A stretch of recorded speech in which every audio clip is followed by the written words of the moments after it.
اچھا بتاؤ، وہاں جو بھی ہوا ایک ایک بات تفصیل سے بتاؤ مجھے۔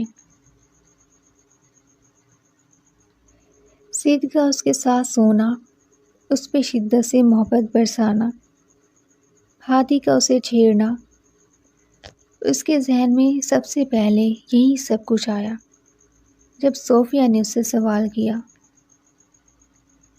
اور اصل بات یہ کہ گھر واپس آتے ہوئے بھی سید نے پرائیویٹ پلین میں بھی اس کے ساتھ حسین لمحات گزارے۔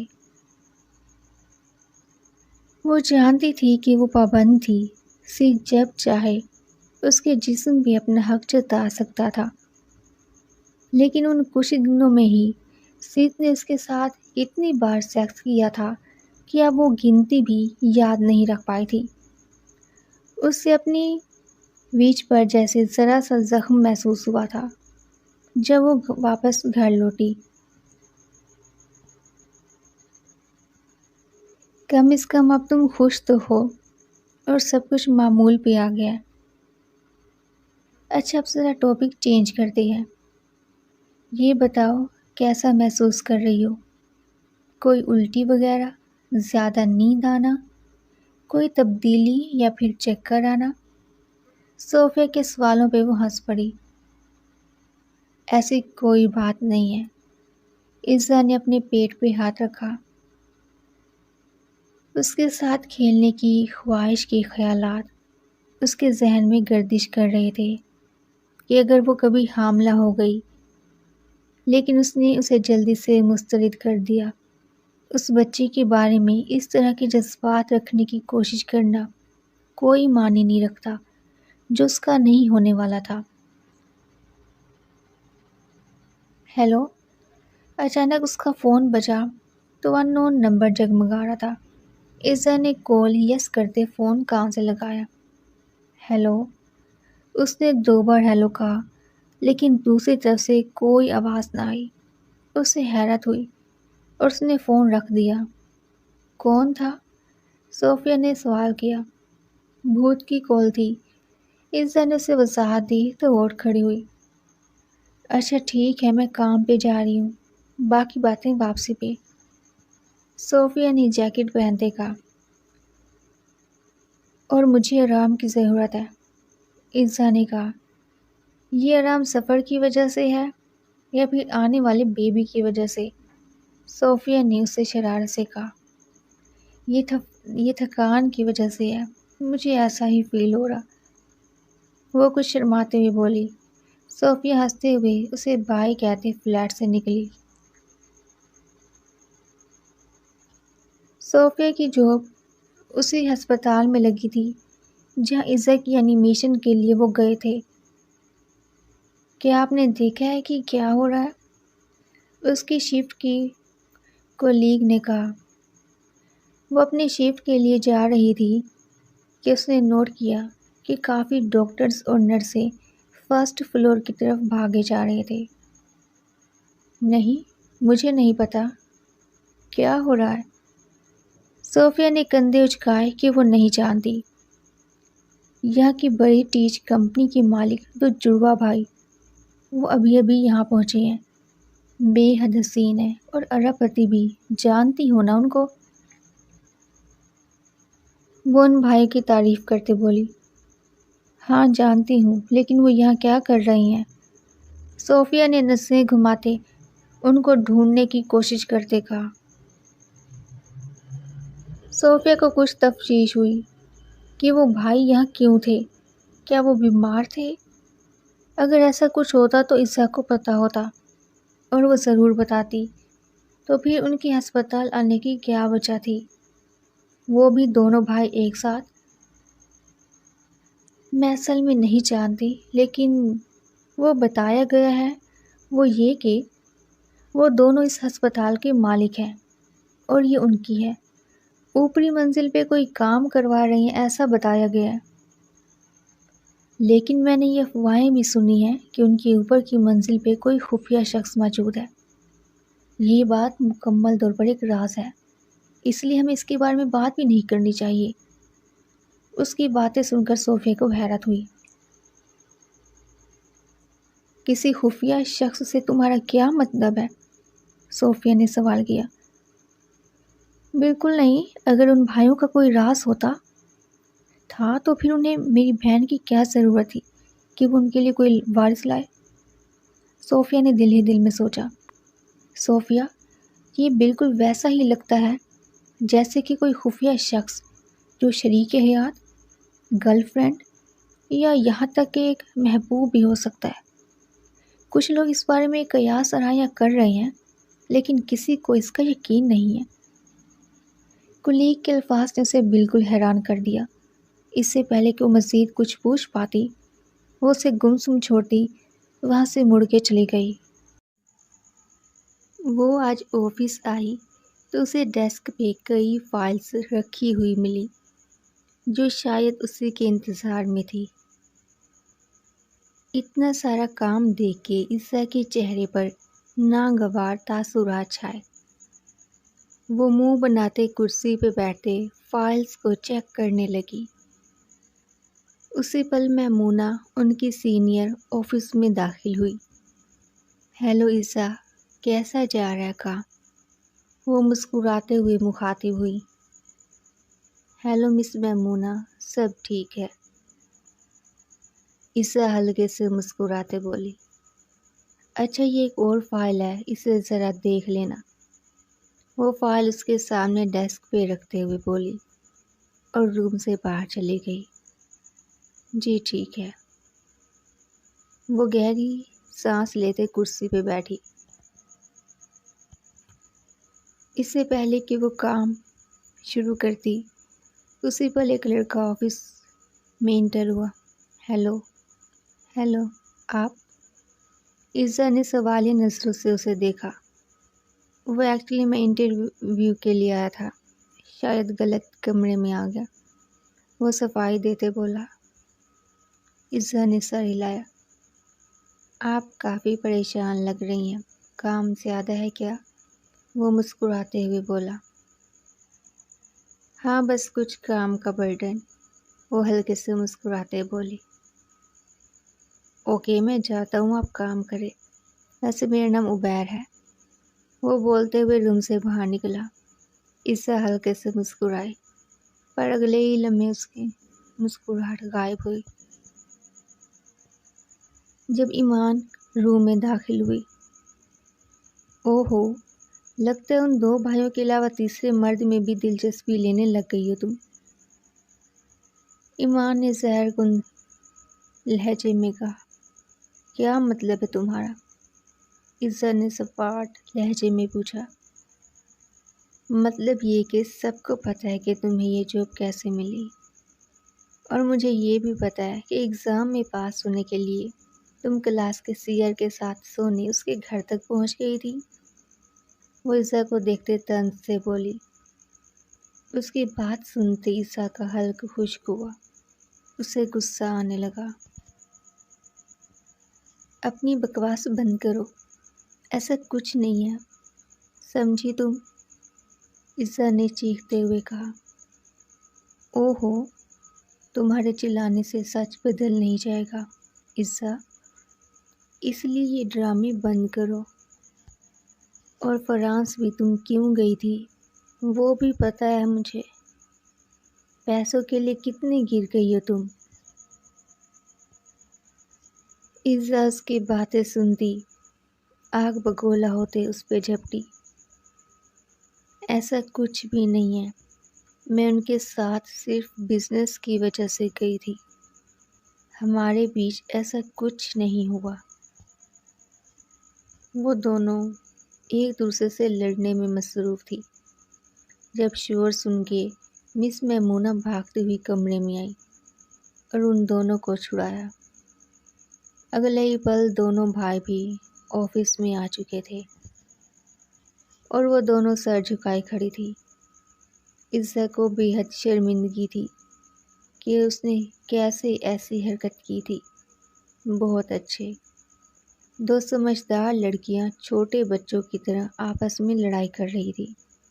کمال ہو گیا یہ تو۔ شکر ہے کہ مس میمونہ موجود تھی، جنہوں نے صحیح وقت پہ آ کے آپ دونوں کو روک دیا، ورنہ شاید ایک دوسرے کو نوچ لینا تھا آپ دونوں نے۔ سید نہایت سخت لہجے میں بولا، سر اس سب میں میری کوئی غلطی نہیں ہے۔ آپ جانتے ہیں کہ میں کتنے سالوں سے یہاں کام کر رہی ہوں اور آج تک کبھی میری کوئی شکایت نہیں ملی۔ یہ جو بھی ہوا اس سب میں عزا کی غلطی ہے۔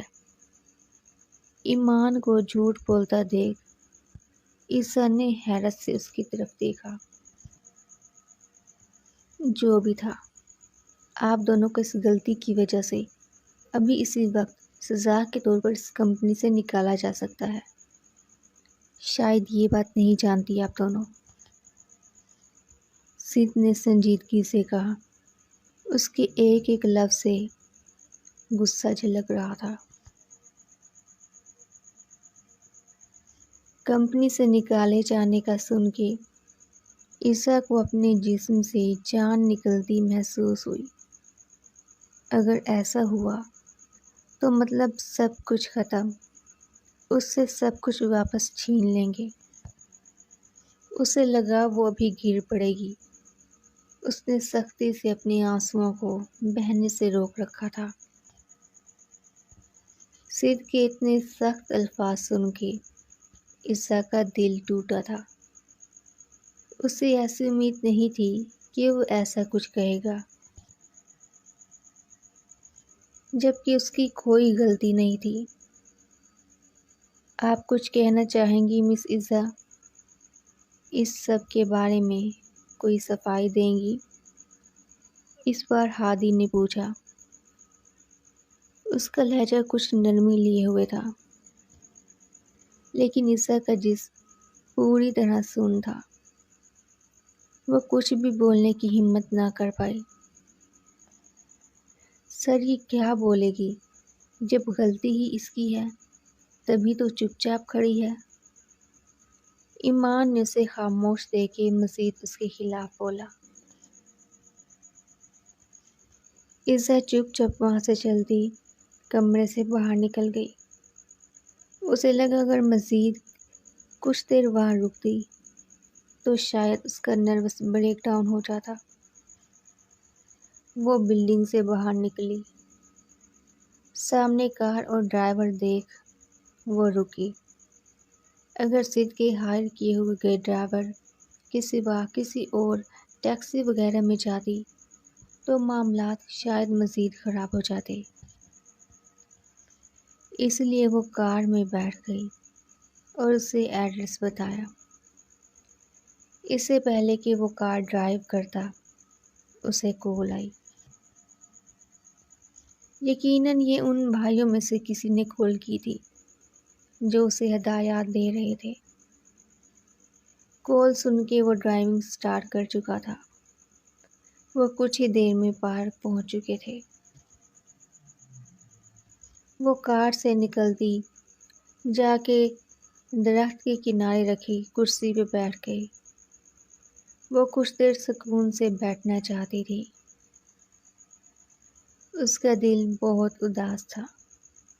ابھی تک سید کے غصیلے الفاظ اس کے کانوں میں گونج رہے تھے۔ اسے لگا جیسے سب ختم ہونے والا تھا۔ اتنے غصے سے کبھی کسی نے بھی اس سے بات نہیں کی تھی، اور اس طرح دھمکی دینا۔ اس کی آنکھوں سے روانی سے آنسو بہنے لگے۔ وہ آنسو بہانے میں مصروف تھی۔ اسے اندازہ نہ ہوا کب ہادی اس کے پاس آ ٹھہرا تھا۔ عزا اٹھو، آؤ۔ اس نے عزا کا ہاتھ پکڑتے اسے اٹھایا اور اپنے پیچھے آنے کا کہا۔ وہ چلتے اس کے پیچھے گئی۔ سامنے ہی اس کی کار نظر آئی جس میں سید موجود تھا۔ تو وہ دونوں بھائی ایک ساتھ یہاں آئے تھے۔ بیٹھو۔ ہادی نے اسے کار میں بیٹھنے کا اشارہ کیا۔ سید پچھلی سیٹ پہ بیٹھا تھا۔ وہ اب اس کے برابر جا بیٹھی۔ اگلے ہی پل ہادی بھی پچھلی سیٹ پہ ان کے ساتھ ہی بیٹھ گیا، اس طرح کہ ایزا درمیان میں اور وہ دونوں اس کے دائیں بائیں بیٹھے تھے۔ آج جو بھی ہوا اس کے لیے ہم معافی چاہتے ہیں ایزا۔ آج جو بھی ہوا اس کے لیے ہم دونوں بہت شرمندہ ہیں۔ ایزا کی بات بیچ میں کاٹتے سید نے کہا۔ ایزا کو خوشگوار حیرت ہوئی۔ اسے لگا تھا کہ شاید وہ ایزا کو جاب سے نکال دیں گے، لیکن وہ تو اس سے معافی مانگ رہے تھے۔ ہم جانتے ہیں کہ ایمان نے جان بوجھ کے تمہیں غصہ دلایا تھا اور یہ سب ہو۔ تم اس بارے میں فکر نہ کرو، ہمیں تم پہ پورا یقین ہے ایزا۔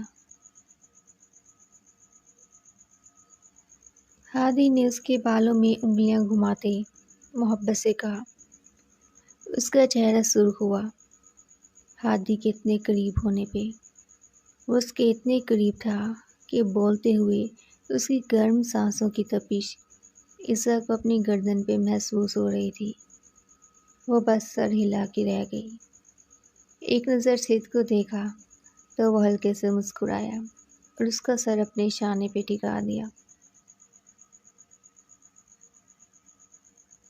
ایزا، کیا کر رہی ہو تم یہاں؟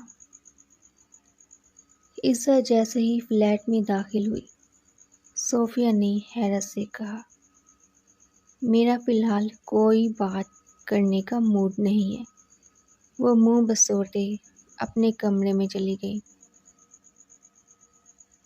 اسے دیکھ کے صوفیہ نے اندازہ لگایا کہ شاید کچھ ہوا ہے جو وہ اتنی اپسیٹ لگ رہی تھی، اور جلدی واپس آ گئی۔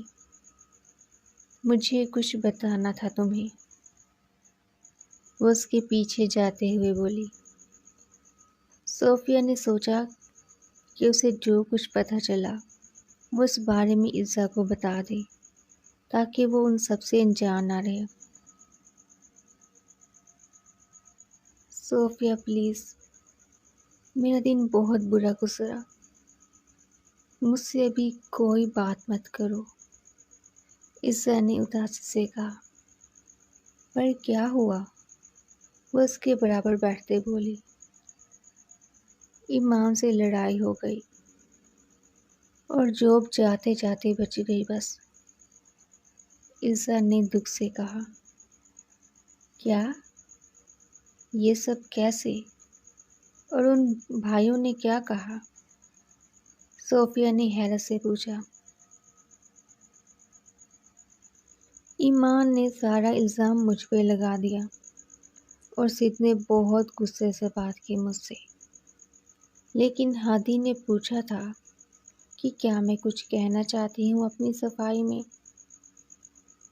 پر میں اتنی الجھ گئی کہ فوراً آفس سے باہر چلی گئی۔ ان بھائیوں کو لگتا ہے میں سمجھدار نہیں ہوں، بچپنا ہے مجھ میں، اور اس سب کے بعد بھی انہوں نے ایمان کو آفس سے نہیں نکالا، جبکہ انہیں پتہ لگ گیا تھا کہ میری کوئی غلطی نہیں تھی۔ ایزا ایک ہی سانس میں بولتی گئی۔ صوفیہ نے اسے بولنے دیا تاکہ وہ اپنے دل کی بھڑاس نکال لے، پھر وہ اسے بتائے گی جو اسے پتہ چلا تھا۔ تو کیا تمہیں اس بات کا دکھ ہے کہ تمہاری کرش سید نے تم پر غصہ کیا؟ صوفیہ نے شرارت سے کہا تو ایزا کے گال سرخ ہوئے۔ نہیں، ایسا نہیں ہے، ایزا نے سٹپٹاتے ہوئے کہا۔ تم بتاؤ، کیا بات کرنی تھی؟ اس نے صوفیہ سے پوچھا۔ نہیں، کچھ خاص نہیں، تم آرام کرو، بس ایسے ہی گپیں لگانے کا دل تھا۔ صوفیہ نے بات بدلی اور کمرے سے باہر آ گئی۔ اس نے دیکھا تھا کہ ایزا سید کو پسند کرتی تھی، اور اگر اسے پتہ چلتا کہ وہ کچھ چھپا رہے ہیں تو یقیناً عزا کا دل ٹوٹ جاتا۔ اس لیے پہلے پوری بات معلوم ہو جائے تو وہ اس بارے میں عزا سے بات کرے گی۔ آخر کیا چھپا رہے تھے وہ بھائی؟ کیا ان کی کوئی گرل فرینڈ؟ اگر ایسا تھا تو عزا سے بیبی کیوں چاہتے تھے وہ؟ یا پھر وہ ہادی کی گرل فرینڈ تھی اور یہ بیبی سید کا تھا؟ تبھی انہوں نے عزا کو اس بارے میں کچھ نہیں بتایا تھا، کیونکہ سید کا اس سے کوئی تعلق نہیں تھا۔ صوفیہ کے ذہن میں کئی سوال تھے، اب بس اسے جواب ڈھونڈنے تھے۔ رات کے 10 تھے جب عزا کو ہادی کی کال آئی۔ اس نے حیرت سے فون کو دیکھا کہ وہ کیوں اسے کال کر رہا تھا۔ اس نے جھجکتے ہوئے فون اٹھایا۔ پلیز میرے اپارٹمنٹ میں آ جاؤ عزا، ابھی اسی وقت۔ مجھے ابھی کسی چیز میں تمہاری مدد کی ضرورت ہے۔ ہادی ایک لمحے کے لیے فون پہ بولا اور پھر فون بند کر دیا۔ وہ حیرانگی سے کھڑی ہوئی۔ وہ جانتی تھی کہ اسے اتنا نہیں سوچنا چاہیے تھا، لیکن ابھی تک اس کے اندر دن میں ہونے والے واقعے کو لے کے ناگوار احساس موجود تھے۔ پہلے کبھی تو ان بھائیوں میں سے کسی نے بھی رات کے اس وقت اسے اپنے کمرے میں آنے کا نہیں کہا تھا، تو اب کیا ہوا تھا؟ اس نے اپنی باریک سیاہ نائٹ گاؤن پہ ایک سویٹر پہنا جو اس کی رانوں تک آتے اس کے جسم کو کسی حد تک چھپانے کی کوشش کر رہا تھا۔ عزا نے سارا دھیان اس بات کی طرف لگایا کہ ہادی کو صرف اس کی رائے چاہیے تھی، تبھی اس وقت اس نے بلایا اور کچھ نہیں۔ وہ اگلے ہی لمحے ان کے اپارٹمنٹ کے سامنے کھڑی تھی۔ دروازہ نوک کرتے اس نے ویٹ کیا اور کچھ دیر میں ہادی نے دروازہ کھولا۔ عزا کو کچھ سکون سا ملا یہ دیکھ کر کہ ہادی مکمل طور پر لباس میں تھا۔ اس نے جینز اور وائٹ شرٹ پہن رکھی تھی۔ اس کی ابری جسامت پہ فٹ شرٹ اس پہ جچ رہی تھی۔ عزا دل ہی دل میں اس کی تعریف کیے بنا نہ رہ پائی اور اندر داخل ہوئی۔ آپ کو میری مدد کی کیا ضرورت تھی؟ عزا نے اپارٹمنٹ کا جائزہ لیا تو سید اسے کہیں نظر نہ آیا، شاید وہ اپنے کمرے میں تھا۔ ہادی کے روم میں داخل ہوتے اس نے سوال کیا۔ عزا کی بات سنتے ہادی نے میز سے ٹیبلٹ اٹھایا اور اس کی طرف بڑھا۔ عزا نے اس کی طرف نگاہیں کی تو ہادی نے وہ ٹیبلٹ اس کے ہاتھ میں پکڑا دیا۔ اس نے اسکرین پر دیکھا تو اسے مردوں کے مختلف قسم کے کپڑوں کے ڈیزائن نظر آئے۔ مجھے اپنے لیے کچھ سوچنے میں مشکل ہو رہی ہے اور بدقسمتی سے میرا کل ایک فوٹو شوٹ ہے اور مجھے ان میں سے ان کپڑوں کو چوز کرنا ہے جو پہلے مارکیٹ میں نہیں آئے، تو میں چاہتا ہوں کہ تم چوز کرو کچھ ایسا جو مجھ پہ اور میرے بھائی پہ سوٹ کرے۔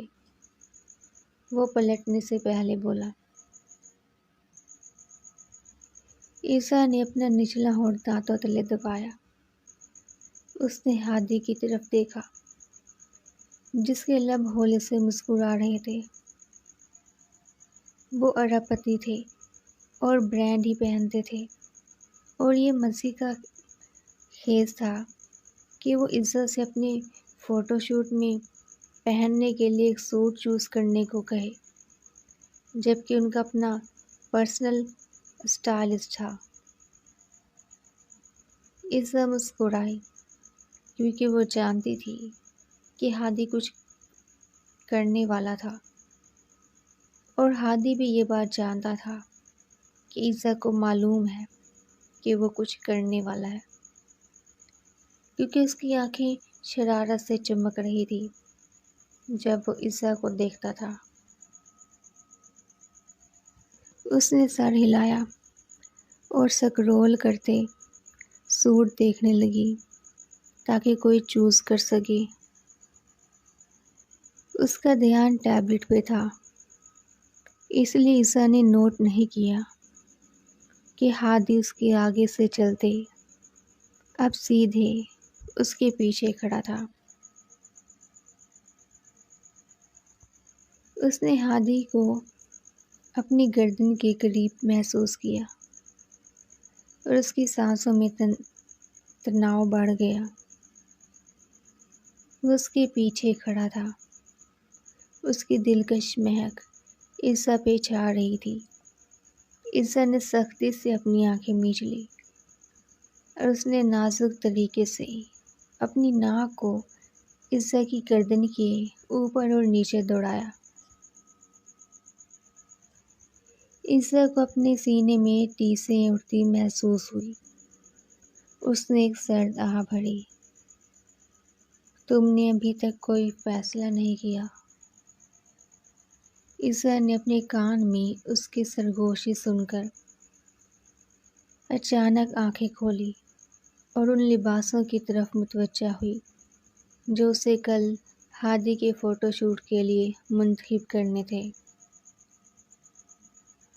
عیسیٰ سکرول کرتے اس کے لیے سوٹ چوز کرنے میں بزی ہوئی، اور ہادی اسی پوزیشن میں کھڑے اس کی گردن پہ ناک رکھے جیسے اس کی سراہی دار گردن سے کھیلنے میں مصروف تھا۔ آخر کار عیسیٰ نے ایک سوٹ کا انتخاب کیا جو اسے لگا کہ یقیناً اسے پسند آئے گا۔ ہاں، بہت شاندار، تمہارا ٹیسٹ بہت اچھا ہے، کافی دلچسپ۔ ہادی نے اس کے کان میں سرگوشی کی اور وہ لب بھیجتے رہ گئی کیونکہ وہ جانتی تھی کہ اس کی بات کے کئی اور مطلب بھی تھے۔ عیسیٰ کے دل میں دبی خواہشات بھڑک اٹھی۔ جیسے ہی ہادی نے اس کی کمر کو اپنی مضبوط گرفت میں لیتے اس کی گردن پہ جا بجا لمس بکھیرا۔ عیسیٰ اس کی سخت گرفت اور گرم لمس پہ کرا کے رہ گئی۔ ہادی، یہ ٹھیک نہیں ہے۔ اسے ہادی کی انگلیاں اپنے جسم کے پچھلے حصے میں نیچے کو سرکتی محسوس ہوئی تو اس نے غیر ارادی طور پہ سرگوشی کی۔ تمہارا جسم کہتا ہے کہ یہ ٹھیک ہے عیسیٰ؟ ہادی نے اس کی گردن پہ لب رکھے کہا۔ اگلے ہی لمحے عیسیٰ کو محسوس ہوا کہ اس کا جسم ہادی کی طرف کھینچتا جا رہا تھا۔ اس نے اپنا توازن برقرار رکھنے کے لیے اپنی ٹانگیں اور بازو ہادی کے گرد لپیٹ لیے کیونکہ اب اس کی پیٹھ دیوار کے ساتھ دب گئی تھی اور اسے ہادی کے سلگتے لبوں میں قید ہونے کا احساس ہوا۔ سد کے بارے میں کیا؟ وہ کڑھاتے ہوئے بڑبڑائی، جبکہ ہادی کے ہاتھ نے غیر متوقع طور پہ اس کے سویٹر کو اتارتے اس کے نائٹ گاؤن سے اس کی چھاتی کو اپنی لپیٹ میں لیا۔ میرے بھائی کو جاننے کی ضرورت نہیں ہے، ہم اسے راز رکھ سکتے ہیں۔ ہادی نے اس کے ہونٹوں پہ اپنے سلگتے لبوں کو رگڑتے ان پہ پیار کرتے کہا، جبکہ عیسیٰ یہ طے کرنے سے قاصر تھی کہ یہ سب کیا ہو رہا تھا۔ وہ مکمل طور پر اس کی اثار میں قید تھی، بس چاہتی تھی کہ وہ اسے چاہے۔ اس کا جسم اس کے لیے تڑپ رہا تھا کہ ہادی اسے چھوئے اور بالکل وہی جذبات پیدا کرے جو سید کے چھونے پہ اسے محسوس ہوتے تھے۔ اس کا ہاتھ عزا کو چھوتا رہا اور اسے سرگوشیوں میں مبتلا کرتا رہا، لیکن اس کے مضبوط اور میٹھے نرم ہونٹوں کے ساتھ اس کے دلکش ذائقے نے عزا کے جسم میں ایک جلتی ہوئی خواہش کو بھڑکا دیا، لیکن کسی طرح اپنے جذبات پہ قابو پاتے وہ اس سے الگ ہوئی، کیونکہ اسے ڈر تھا کہ سید انہیں دیکھ لے گا۔ میں ایسا نہیں کر سکتی، وہ جیسے ہی بولی، ہادی نے اسے سیدھا کھڑا کیا اور اسے دیوار سے پن کرتے اس کے دونوں طرف ہاتھ رکھے۔ وہ محبت بھری نظروں سے اسے دیکھنے لگا۔ عزا نے ایک نظر اسے دیکھا تو اس کی آنکھوں میں بھڑکتے جذبات دیکھ فوراً سے نسیں جھکا لی۔ میں سید کو دھوکہ نہیں دے سکتی، یہ ٹھیک نہیں ہے، عزا نے سرگوشی کی۔ ہادی نے اس کے گیلے ہونٹوں پہ ہلکے سے اپنے ہونٹ رگڑے۔ تمہیں اپنے جسم کے اشاروں پر دھیان دینا چاہیے عزا۔ اگر تمہارے جسم کو میری ضرورت ہے تو میں یہ ضرورت پوری کر سکتا ہوں۔ اس نے تبصرہ کیا، کیونکہ اس کی آنکھیں اور ہتھیلی اب عزا کے چھوٹے لباس پہ مرکوز تھی۔ اس کی انگلی اب نازک طریقے سے اس کے نپل پر چھو رہی تھی۔ جب اس نے ضرورت مند نظروں کے ساتھ اس کی طرف دیکھا تو عزا نے سر جھکا لیا۔ حقیقت تو یہ تھی کہ اس کے جسم کو واقعی ضرورت تھی ہادی کی۔ اس کا جسم تڑپ رہا تھا اس کے لمس کے لیے، بلکہ ان دونوں بھائیوں کی قربت کے لیے ہی۔ وہ بےتاب تھی اور تڑپے جا رہی تھی۔ اس کی سمجھ سے باہر تھا کہ یہ سب کیا تھا، لیکن یہی سچ تھا۔ عزا نے اپنے نائٹ گاؤن کو مزید لپیٹتے خود کو جیسے چھپانے کی کوشش کی تھی، لیکن ہادی کی انگلیاں ابھی تک اس کی چھاتی پہ سرکتے اس کے نپل سے کھیلنے میں مصروف تھی۔ عزا، میں تمہارا جسم محسوس کرنا چاہتا ہوں، تمہارے اندر تک اترنا چاہتا ہوں، تمہارے جسم کے پور پہ اپنے لبوں کی گرماہٹ سے جھلسانا چاہتا ہوں۔ میں چاہتا ہوں تم میرا نام پکارو جب میں تمہارے اندر تک اتروں، تمہاری خوشبو، تمہارا بدن، تمہاری سانسیں اور یہ نرماہٹ محسوس کرنی ہے مجھے۔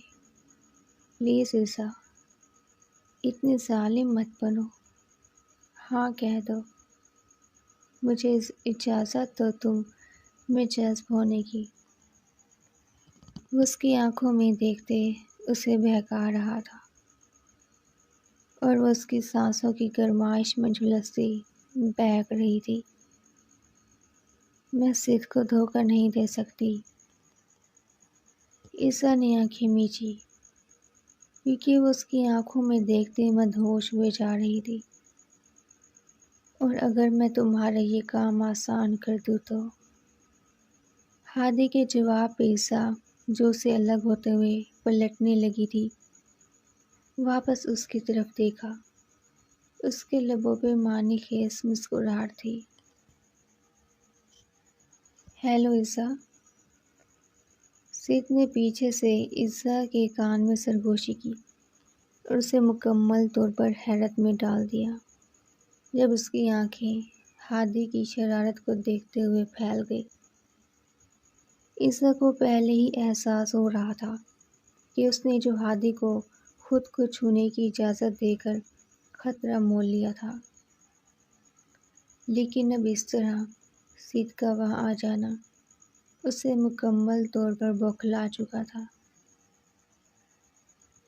سید کے قریب آتے ہی اس نے منہ موڑا اور اس سے پہلے کہ وہ اس سے کچھ کہہ پاتی، سید نے اسے اپنے سینے میں بھیج لیا۔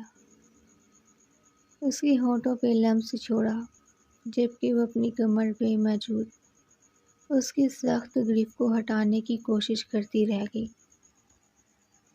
وہ سوچنے کی کوشش کر رہی تھی کہ یہ سب کیا تھا، لیکن سید کی شدت سے بڑے لمس میں وہ کچھ بھی نہیں سوچ پا رہی تھی۔ وہ بامشکل اس سے الگ ہو پائی اور ایک قدم پیچھے کی طرف کیا جب اس نے محسوس کیا کہ ہادی کا سینہ اس کی پیٹھ سے ٹکرا گیا تھا۔ بے چینی محسوس کرتے ہوئے اس نے اپنے آپ کو ہٹانے کی کوشش کی، لیکن ہادی کے ہاتھوں نے عزت کی کمر کو اپنی گرفت میں لے لیا اور وہ اپنے سامنے کھڑے سید کو اپنے مزید قریب آتے اور اپنے چہرے پر اس کی گرم سانسیں محسوس کرتے، عزت کو احساس ہوا کہ یہ سب ان کی طرف سے ترتیب دیا گیا تھا۔ کیا کر رہے ہو؟ اس کی حلق سے بامشکل آواز نکلی۔